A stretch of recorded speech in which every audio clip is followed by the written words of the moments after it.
한 주간 동안 주의 은혜 가운데 평안하셨습니까? 연말이 되면 되게 자주 만나잖아요. 다음 주까지 바쁘게 만나야 돼요. 그리고 주일인지 평일인지 헷갈릴 정도로 계속 만나는 거죠. 오늘 옆에 사람 인사합시다. 사랑합니다. 축복합니다. 제목이 있습니다. 같이 읽겠습니다. 성전을 건축하라. 아멘. 갑자기 확 부담이 되시지 않습니까? 교회질하나? 또 왜 갑자기 연말에 남유다에서 다니엘과 그의 친구들이 첫 번째로 바벨론으로 끌려갔던 그 1차 바벨론 포로로 끌려갔던 해부터 70년 후에 고레스란 이 페르시아 왕이 바벨론을 점령하고 모두 돌아가라. 이래서 이스라엘 백성들이 돌아왔습니다. 그때 그 돌아올 때 그들을 이끌고 왔던 사람이 총독 스룹바벨이었고, 그리고 대제사장 여호수아였습니다. 총독 스룹바벨은 왕족이었는데 그가 이스라엘 백성들을 데리고 와서 성전 기초를 놓고 성전을 건축했습니다. 의욕적으로 시작했습니다. 하지만 사마리아 사람들의 방위로 인하여 그 성전 건축이 중단되었고 15년 세월이 지났습니다. 그리고 오늘 본문의 학개 선지자와 그 다음에 스가랴 선지자는 사람이 2달을 사이에 두고 이제 하나님 말씀을 선포했습니다. 그 내용이 성전을 건축해라 이 말입니다. 그 중에 학개 선지자의 말씀을 오늘 우리가 함께 보면서 주님께서 우리에게 주시는 말씀을 듣도록 합시다. 이미 읽었지만 1절과 2절 다시 읽도록 하겠습니다. 다리오 왕 제2년 여섯째 달 곧 그 달 초하루에 스알델의 아들 유다 총독 스룹바벨과 여호사닥의 아들 대제사장 여호수아에게 임하니라. 만군의 여호와가 이같이 말하여 이르노라. 이 백성이 말하기를 여호와의 전을 건축할 시기가 이르지 아니하였다 하느니라. 아멘. 하나님의 말씀이 학개 선지자를 통해서 총독 스룹바벨과 대제사장 여호수아에게 임하였습니다. 그런데 하나님은 이 말씀을 하시면서 백성들이 했던 말을 인용하여 우리들에게 얘기해 줬는데 그 말이 여호와의 전을 건축할 시기가 이르지 아니했다라는 말입니다. 맞습니다. 그때는 시기가 아니었습니다. 정치적으로 때가 아니었고 경제적으로도 성전 건축할 시기가 아니었습니다. 먼저 정치적 시기가 아니라고 하는 것은 오늘 본문에 그 시기가 나와 있습니다. 다리오 왕 2년 6월에 이르게 되어 있습니다. 다리오 왕 2년 여섯째 달은 지금 성전 건축할 정치적 시기가 아니었습니다. 왜냐하면 다리오 왕이 왕위에 오를 때 순탄하게 오르지 못했습니다. 나라가 혼란스러웠고 그냥 엉겁결에 왕위에 오른 사람이었습니다. 그는 원래 페르시아의 7방백 중에 한 사람이었는데 그 페르시아 제국을 만든 고레스가 죽고 그리고 그의 아들 둘이었던 캄비세스와 스메리스가 죽은 이후에 갑작스럽게 죽으면서 그가 정말 왕으로 생각도 못했던 왕의 자리를 다리우스가 앉게 되었습니다. 이렇게 갑작스럽게 제국이 커졌고 커진 제국에 나라가 혼란스럽게 되면서 이렇게 급하게 그 페르시아의 정부에 페르시아에게 속국이 되었던 리디아, 바벨론, 이집트 등에서 반란이 일어났었습니다. 그 중에서도 바벨론 반란과 이집트 반란은 2년이 넘는 세월을 끌었습니다. 그러니까 페르시아 정부에서는 그 반란들을 진압하는 데 온 힘을 기울일 때였습니다. 페르시아에서는 이 두 곳을 진압하는 것뿐만 아니라 이 산발적으로 반란이 일어나는 그 지역들마다 계속해서 이 반란을 진압하고 그러고 있던 와중에 지금 학개와 스가랴가 성전을 재건하라 라고 말하는 것은 때가 아니라고 말하고 있는 것입니다. 왜냐하면 성벽과 성전을 재건하는 것은 그들이 저것들이 또 반란을 일으키려고 하는구나 라고 오해를 살 수 있었기 때문입니다. 그러게 사마리아 사람들이 또 공문을 페르시아 정부로 보냅니다. 이들이 또 일을 시작한다 이 말이에요. 그들은 끊임없이 하는 말이 뭐냐면 이들을 잘 조사해 보라는 거예요. 이들은 원래 패역한 민족이라서 저들이 성을 건축하고 성읍을 이렇게 만들고 나면 반드시 반역을 일으킬 것이라는 말투로 그들에게 공문을 보내고 이것을 중단시켜라 이렇게 말하는 것이죠. 그래서 첫 번째도 그래서 중단됐고 또 지금 이렇게 행하고 있는 것이에요. 옛말에 자두나무 밑에서 갓끈도 고쳐매지 말라 그랬고 또 참외밭에서 신발끈도 고쳐매지 말라고 했습니다. 이 말은 오해살 뜻하지 말라 이 말이죠. 지금 이스라엘 사람들이 성읍을 재건하고 성벽을 재건하고 성전을 짓는 건 지금 그들로 하여금 오해살짓을 하게 하고 있는 거예요. 그래서 페르시아 쪽에서 이것들이 또 반란을 일으키는구나 라고 오해하면 그 처해질 환경이, 그 미칠 화가 너무 끔찍했고 상상할 수도 없는 것이었기 때문에 지금 사람들은 말하기를 아직 시기가 아니다 이렇게 말하고 있는 것입니다. 또한 경제적인 때가 아니었어요. 우리가 잘 알듯이 이 성전 건축이 15년 중단되어 있으면서 그들은 목표를 갑자기 상실해버렸어요. 그래서 그들은 집을 먼저 짓기 시작했고 집을 지으면서 필요한 자재들을 다 어디서 훔쳐갔냐면 성전 짓겠다고 갖다 놓은 기물들을 하나씩 갖다가 자기 집에다가 바르기 시작했어요. 그래서 이스라엘 백성들의 집이 화려해지면 화려할수록 그와 반비례하여 성전터는 텅텅 비어가기 시작했습니다. 그래서 성전을 재건해라 라고 말할 때 이미 성전터는 아무것도 남은 것이 없었어요. 거기다가 그들은 경제적으로 넉넉하지는 않았습니다. 왜냐하면 그들의 삶의 터전은 페르시아에 있었고 그 모든 것을 버려두고 지금 이 땅에 왔기 때문에, 그리고 가치적으로는 시장이 형성되기도 뭐했고, 그리고 그 대적들의 공격들로 인해서 그것들을 감당하기도 버거웠기 때문에 이 경제적으로 여유가 없었어요. 그렇기 때문에 성전을 건축할 시기가 아니다라고 말하는 것이에요. 지금 이 백성들의 마음은 두 가지 다 맞는 말이에요. 정치적인 시기가 아닙니다. 또 경제적인 시기가 아닙니다. 그렇게 핑계를 대는 이스라엘 백성들에게 주님이 책망을 하나 하십니다. 분명히 이해가 되고 상황적으로 분명히 상황이 그럴 수밖에 없다고 여겨짐에도 불구하고 주님이 뭐라고 책망하냐면 3절과 4절 같이 읽겠습니다. 여호와의 말씀이 선지자 이 성전이 황폐하였거늘 너희가 이때 판벽한 집에 거하는 것이 옳으냐. 아멘. 주님은 폐허 상태가 된 성전터와 그리고 화려하게 꾸며진 그들의 집을 대조하면서 성전을 이렇게 황폐해져 있는데 너희 집은 판벽한 집이 옳으냐 이 말이에요. 판벽하다는 건 백향목으로 판재를 떠서 그 벽에다 바른 거예요. 그 백향목 성전 건축하려고 갖고 왔던 것들인데 그 비싸고 최고로 비싼 이 백향목을 갖다가 자기네 집에 다 갖다 발랐어요. 그래서 주님이 말씀하시는 거예요. 성전은 저렇게 황폐해져 있는데 너희는 지금 백향목 판재를 든 그 집에 거하는 것이 옳으냐라고 말하는 거죠. 이렇게 시기와 상황을 핑계하며 성전 건축을 뒤로하고 자신들의 집을 꾸미는 데만 열심을 내던 이스라엘 백성들을 향해 그들의 행위가 잘못되었고 그 결과가 어떠한지에 대하여 주님이 계속해서 말씀하세요. 5절과 7절입니다. 같이 읽겠습니다. 그러므로 이제 만군의 여호와가 너희는 너희의 행위를 살필지니라. 너희가 많이 뿌릴지라도 수확이 적으며 먹을지라도 배부르지 못하며 마실지라도 흡족하지 못하며 입어도 따뜻하지 못하며 일꾼이 삭슬 받아도 그것을 구멍 뚫어진 전대에 넣음이 되느니라. 만군의 여호와가 말하노니 너희는 자기 행위를 살필지니라. 우리 9절부터 11절도 같이 읽겠습니다. 너희가 많은 것을 바랐으나 도리어 적었고 너희가 그것을 집으로 가져갔으나 내가 불어버렸느니라. 나 만군의 여호와가 말하노라. 이것이 무슨 까닭이냐. 내 집은 황폐하였으되 너희는 각각 자기의 집을 짓기 위하여 빨랐음이라.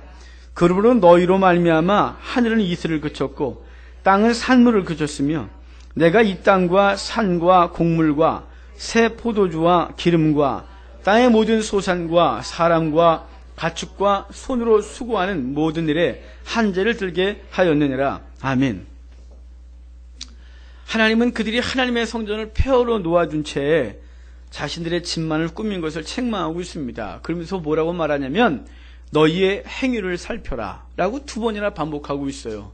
너희의 행위를 살펴라 이 말은 너네가 하나님의 성전을 폐허로 만들어 놓고 하나님의 성전을 저렇게 저런 상태인데 너희가 그것을 가져다가 너희 집에 바르고 그렇게 부유하게 사는 그 행위, 그 결과가 어떠한지 너희가 좀 봐라 라고 말하고 있는 거예요. 그 결과는 이익이 하나도 남지 않았다는 거예요. 그래서 본문에 보면 많이 뿌려도 수확이 적었고 먹어도 배부르지 못하고 마셔도 흡족하지 못하고 입어도 따뜻하지 못하고 많이 삭슬받아도 남는 것이 없고 또 많이 받았지만 도리어 적었고 너희가 그것들을 집에 갖다 쌓았지만 하나님이 싹 불어버려 남은 것이 하나도 없지 않느냐라고 말하고 있는 거예요. 그러니까 너네들이 성전을 저렇게 폐허 상태로 남겨두고 그것들을 가져다가 집에 하나님의 것을 갖다가 너희들의 삶의 부요를 이렇게 한 것에 대하여 주님은 책망하고 있는 거예요. 하나님은 이러한 말들로 그들의 행위를 책망했습니다. 그들이 이렇게 고난을 당한 이유에 대해서 9절 후반절에 이렇게 말하고 있어요. 무슨 까닭이냐? 왜 그렇게 됐느냐? 내 집은 황폐했으되 너희는 각기 자기의 집을 짓기 위하여 빨랐음이라 라고 말하는 거예요. 성전은 황폐해졌는데 너희 집을 짓기엔 그렇게 빠르고 그것에 대해서 그렇게 부전을 떨면서 하나님의 성전이 멈춰져 있고 황폐해졌는데 그것에 대해서 마음을 두지 않는 그들을 책망하고 있는 것입니다. 그들이 처음 이스라엘로 돌아올 때 이스라엘 그 돌아온 사람들의 마음이 열정적이었고 아주 뜨거운 사람들이었어요. 당시 역사학자들이 말하기를 바벨론의 유대인들이 약 200만 명 정도가 거했었는데 그 중에서 1차로 돌아온 사람들이 5만 명 정도입니다. 그러니까 200만 명 중에 5만 명은 하나님의 성전 재건과 이스라엘 나라 회복을 열망하면서 자신들의 안락한 삶과 그리고 부요함과 그리고 자기가 누리는 모든 기득권들을 다 버려두고 황폐한 성읍을 건설하겠다고 온 열정적인 사람들이었어요. 그들은 단 한 가지 목적, 성전을 재건하고 예배를 회복하고 하나님의 나라를 세운다는 이 목적을 갖고 왔었어요.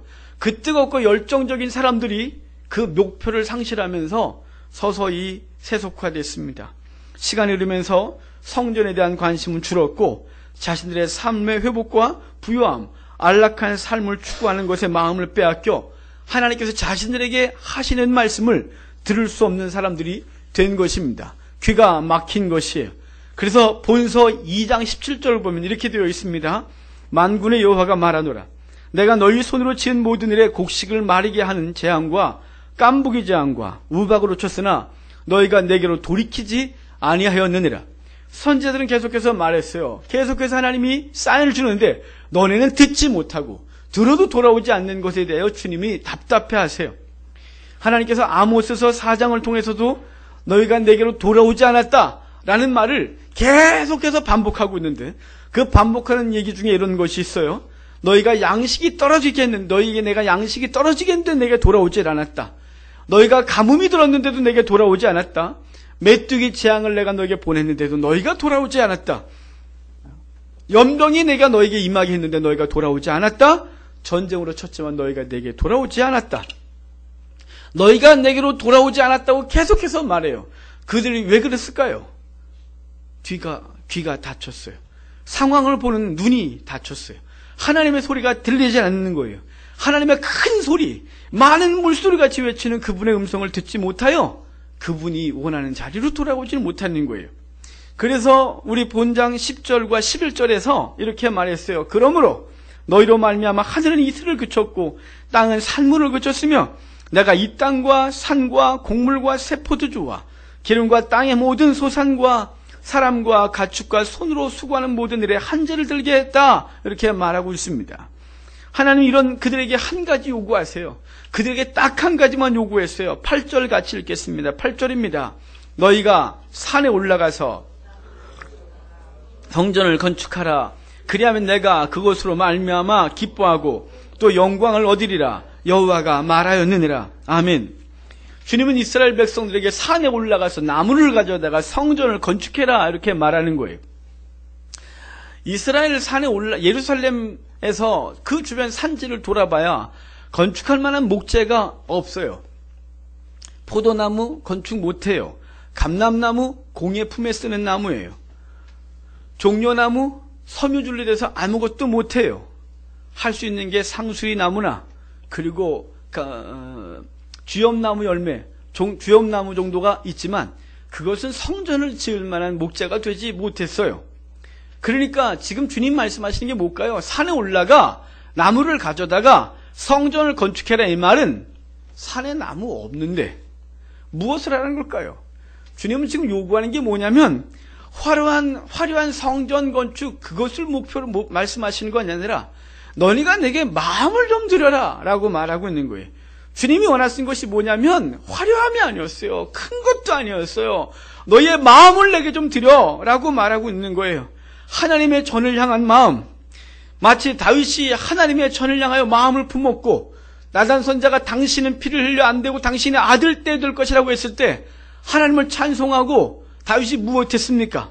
다윗의 전생애가 무엇했냐면 성전 건축 자금 마련하고 설계도 만들어 놓고 성전 건축 부지 구입하고 그리고 성전에서 되어질 모든 조직들을 조직하고 그리고 써보고 그리고 그의 아들이 성전을 지을 때 그냥 쉬울 수 있도록 모든 걸 다 준비했어요.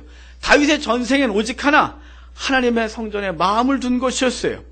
그러면 여기서 본문에서 이렇게 말해, 너희가 나무를 가져다가 성전을 지으면 내가 그로 말미암아 영광을 얻으리라 라고 말하는 거예요. 화려하고 거대한 성전을 통해 영광을 받는 것이 아니라 너희의 마음을 들이면, 너희가 마음을 쓰면 내가 그것으로 영광을 받겠다 이렇게 말하는 거예요. 이쯤에서 우리에게 요구하시는 성전 건축에 대해 한번 생각해 봅시다. 그러기엔 성전의 역사를 좀 돌아볼까요? 성전의 역사는 하나님이 계신 하늘 성전이 첫 번째예요. 그리고 그 성전이 이 땅에 가장 먼저 그 그림자로 주어진 게 광야에서 성막으로 주어졌어요. 그 성막은 가나안 땅에 들어와서 이스라엘 백성들이 나라를 키우고 솔로몬을 통하여 솔로몬 성전으로 지어졌고 그것이 죄로 오염되고 우상 숭배로 가득하니 하나님이 쓸어버리시고 70년 후에 다시 스룹바벨 성전을 짓는 거예요. 그 스룹바벨 성전도 또 오염되어지고 파괴되어지고 그리고 더러워졌을 때 헤롯을 통하여 다시 화려하게 지어졌어요. 주님이 이렇게 말씀하셔서 부셔버려. 그럼 내가 사흘 만에 다시 이어지리라 라고 말씀하셔서 이제부터 보여지는 성전을 성전이라고 말하지 아니하고 보이지 아니하는 성전, 먼저는 예수님의 몸을 성전이라고 하셨어요. 그리고 당신의 영을 우리 가운데 부어주심으로 그 성령에 거하시는 그 심령을 성전이라고 말씀해 줘서 우리의 심령이 성전인 거예요. 그러니까 지금 오늘 처음에 성전을 건축하라 할 때 왜 갑자기 밑도 끝도 없이 예배당 건축? 아니요. 예배당 건축 얘기를 하는 게 아니라 우리의 심령의 성전을 건축하는 것에 대하여 오늘 제가 여러분에게 말씀을 드리고 싶은 거예요. 학개와 스가랴는 보여지는 성전, 그때는 예수 그리스도를 알지 못해서 그 그림자였던 성전을 통하여 하나님을 받고 거기서 하나님을 만났어요. 이제 이 시대에 우리에게 요구하시는 성전은 뭐냐면 우리의 심령이에요. 우리의 심령. 고린도전서에서는 여기 우리의 성도의 심령을 성전이라고 했고 또한 성도의 공동체를 성전이라고 말했어요. 이 성전을 재건하라고 주님이 우리 가운데 요구하고 있다는 사실을 기억하셔야 하는 것입니다. 2014년 마지막 주일 예배를 드리고 있는 이때 저 여러분의 성전을 좀 보는 눈이 있으면 좋겠습니다. 우리의 성전을 객관적인 눈으로 우리 자신을 봐야 할 것이에요. 냉정하게 우리의 심령의 성전을 들여다봤으면 좋겠어요. 우리 외형 말고 우리가 그동안 외적으로 하나님을 섬겼던 어떤 것 말고 하나님 앞에서 우리의 심령을 까발려 우리의 심령의 성전이 어떠한지를 봐야 한다 이 말이에요. 얼마나 회파되었고 얼마나 오염됐으며 지금 성전이 성전의 기능을 못하고 있다면 하나님 앞에서 오늘 새롭게 생각해야 하는 것이에요. 많은 사람들이 자신들은 아직 성전을 건축할 때가 되지 않았다고 생각해요. 바쁜 시간이 지난 다음에 하겠대요. 내일부터, 다음 주부터, 다음 달부터, 내년부터 성전을 건축하겠대요. 세상 학문을 채우는 데는 너무 급해요. 세상의 명예를 채우는 데는 너무 급해요. 세상의 즐거움을 채우는 데는 시간이 아까워요. 그 모든 것들을 채우는 데는 정말 어떻게 할 바를 모르겠어요. 그런데 정말 중요한 성전 건축은 자꾸 뒤로 미루는 것이에요. 그렇게 게으를 수가 없어요. 시간이 없답니다. 말씀을 읽을 시간이 그렇게도 없답니다. 기도할 시간도 없고 죄를 감당할 시간도 없고 주를 위해 헌신할 시간도 없대요. 정말 없는 걸까요? 시간이 없을까요? 거짓말입니다. 마음이 없는 것입니다. 핑계하면 안 됩니다. 어떻게 사는 것이 거룩한 삶인지 알지만 아직 연약하고 상황이 여의치 않다고 우리는 핑계합니다. 신앙이 좀 더 성장한 다음에 교회 생활 좀 더 해본 다음에 그리고 나 이것저것 좀 다 마무리된 다음에 주를 위해 살겠답니다. 행함이 없는 믿음은 죽은 믿음이라고 그렇게 잘 알면서도 우리의 행함은 하나도 없습니다. 우리의 성전은 너무 황폐되어 있습니다.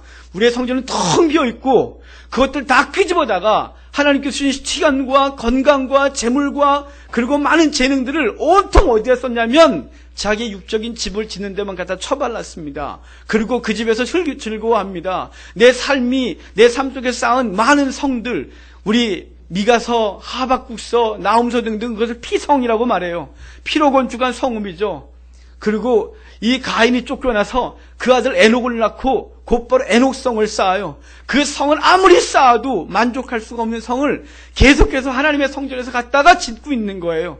계속 그 화려함에서 스스로 만족을 누리려고 하지만 결코 만족할 수 없는 성을 끊임없이 쌓아가고 있는 우리의 모습이 있는 것이에요. 왜 그럴까요? 왜 성전 건축에 그렇게 게으르고 우리의 삶의 것들을 쌓는 데는 그렇게 부지런을 떨까요? 먹고 사는 문제와 직결되지 않기 때문에 우리 성전 건축은 그렇게 게을러져 있는 건가요? 고난의 폭풍이 한번 싹 쓸어버려야 하는 건가요? 죽을 만큼 고난을 당해봐야 중요한 것이 이것이 아니었구나를 알까요? 그렇게 되지 않기를 바랍니다. 그렇게 되지 아니하고 하나님의 소리를 듣는 귀가 열려지기를 바랍니다. 그의 마음이 하나님의 음성을 듣고 무엇이 가장 중요한지 그것을 깨닫는 은혜가 있기를 바랍니다. 신약성경에서 제가 제일 좋아하는 말 세월을 아끼라 라는 말이라고 했잖아요. 헬라어로 엑사고라 조마이, 대가를 지불하고 살아. 성전을 건축하기 위하여 대가를 지불해야 하는 것이에요. 우리의 심령의 성전이 황폐해져 있는데 그것을 아름답게 꾸미기 위하여 도리어 이제는 우리의 삶에 있는 것을 뜯어다가 여기다 채워야 하는 것이에요. 내 삶을 쌓는 데 있던 걸 뜯어다가 여기다 갖다 넣어야 하는 것이에요.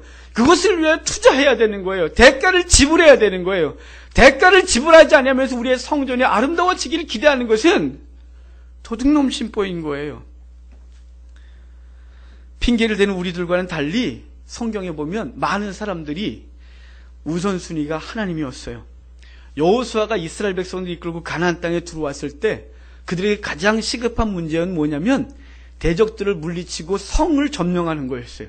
그런데 여호수아가 첫 번째로 여호수아의 그 목적지가 어디였냐면 세겜을 향하여 무조건 달려가고 있었어요. 세겜을 향하여 달려가는 길에 있는 대적들과 싸우긴 했지만 첫 번째 목적지가 세겜이었어요. 왜냐하면 세겜에 가서 에발산과 그리시산에 서서 축복과 저주를 선포하는 일을 먼저 해야 됐기 때문에요. 요단강 저편에 있을 때 하나님 모세를 통하여 너희는 그 땅에 들어가거든 에발산과 그리시산에 서서 축복과 저주를 선포하라는 그 말씀을 실행하기 위하여 정복전쟁 뒤로 미루고 그것 먼저 행했던 것이에요. 다윗이 왕위에 오르자마자 첫 번째 한 게 뭐였나요? 부강하는 것이었나요? 성을 건축하는 거였나요? 아니었어요. 나라를 어떻게 아니요. 첫 번째가 뭐였냐면 법궤를 옮겨오는 거였어요. 예루살렘에서 통일한 국의 왕이 된 이후에 그 첫 번째 한 게 뭐냐면 잃어버렸던 법궤를 찾아오는 거예요. 엘리 제사장 때 법궤를 블레셋께 빼앗겼고 그 법궤가 돌아왔을 때 그 법궤를 기럇 여하님 아미나답의 집에 처박아 두고 70년이 넘는 세월 동안 아무도 들여다보지 않았어요. 이스라엘 백성들은 높당에서 껍데기 성막에서 하나님을 예배했어요. 하나님을 상징했던 것은 아미나답의 집에 있는데 그들은 허상에서 예배했어요. 다윗은 그것을 만족할 수 없었어요. 왕이 되자마자 첫 번째가 뭐냐면 하나님을 찾아오는 거예요. 70년 동안 아무도 가지 않았던 그곳에 다윗은 하나님을 모시러 갔고 그리고 성으로 모셔드려 성전을 건축하겠다고 꿈을 꾸기 시작한 거예요. 다윗의 관심사, 다윗의 우선순위 뭐였나요? 하나님이었어요. 자신이 성공한 후에 심령의 성전을 건축하고 자신의 삶에 여유가 생긴 후에 회파된 성전을 보수하려는 생각은 아주 어리석은 것이에요. 왠지 아십니까? 내일은 우리 게 아니에요. 내일은 우리에게 보장되어 있질 않아요.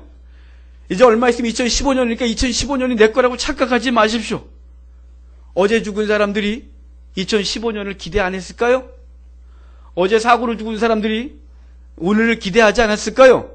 내일은 우리 게 아니에요. 오늘 성전을 건축하지 아니하면 내일 주 앞에 부끄럽게 설 것이에요. 하나님 앞에서 우리의 성전 건축이 시급함을 알아야 해요. 자신의 세속적 성공과 즐거움 위에 쓸 시간과 물질은 있지만 성전 건축과 마음과 시간이 없는 사람들이 너무 많아요.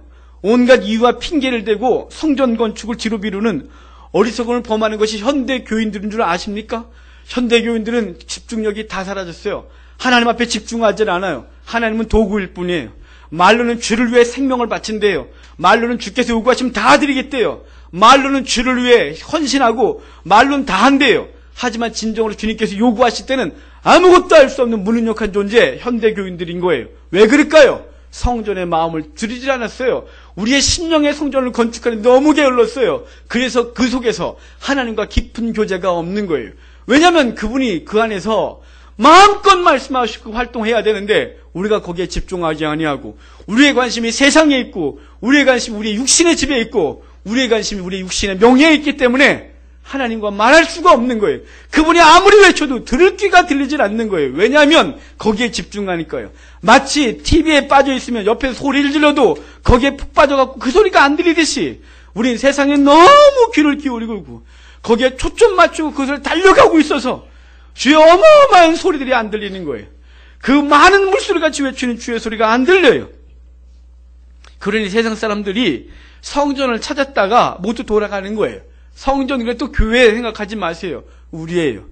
세상 사람들 우리에게 기대하는 것이 있어요. 거룩한 하나님의 영광을 우리에게 기대해요. 그래서 우리에게 찾아왔어요. 혹시나 나를 통해 그리스도를 만날까? 그런데 그리스도를 못 만나고 우리를 통해 더러움만 보는 거예요.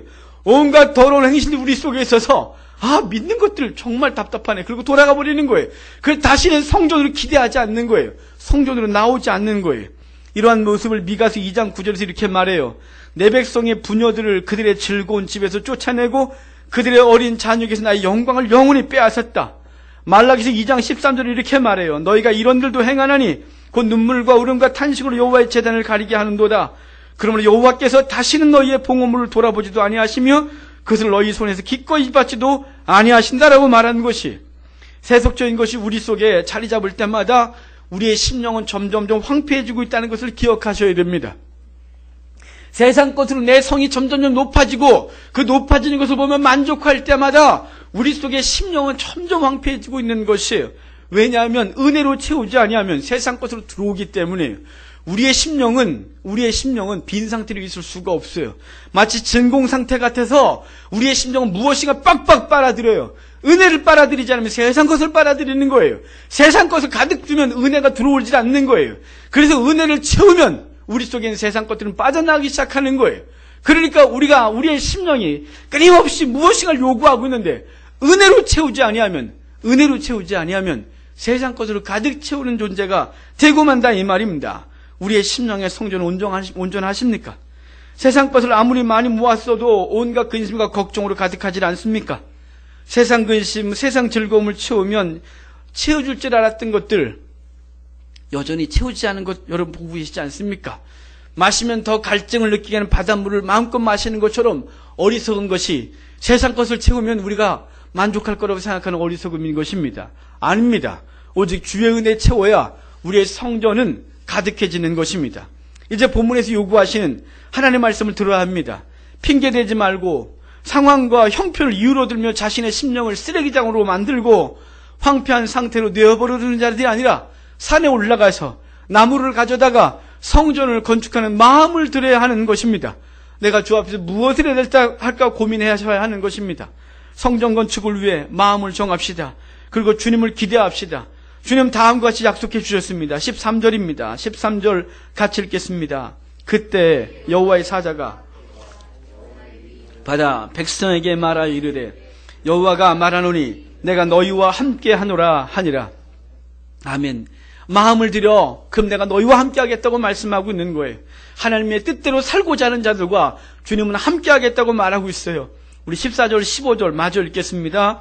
여호와께서 스알디엘의 아들 유다 총독 수르바벨의 마음과 여호사닥의 아들 대제사장 여호수아의 마음과 남은 모든 백성의 마음을 감동시키심에 그들이 와서 만군의 여호와 그들의 하나님의 전 공사를 하였으니 그때는 다리오 왕 제2년 여섯째 달 24일이었더라. 아멘. 하나님은 그 백성들의 마음을 감동시켰다 이렇게 말하고 있습니다. 그래야 일어나 성전을 건축하는데 3주 만에 맨 처음에 학계에게 주의 말씀이 임하고 3주가 지난 시점에서 그 백성들이 성전 건축에 몸을 움직이기 시작했다 이렇게 말하고 있는 거예요. 그래서 이제 하나님이 그 역사를 5년 만에 완성하게 되어집니다. 여러분, 하나님께서 저와 여러분의 심령을 감동시켜 주시길 바랍니다.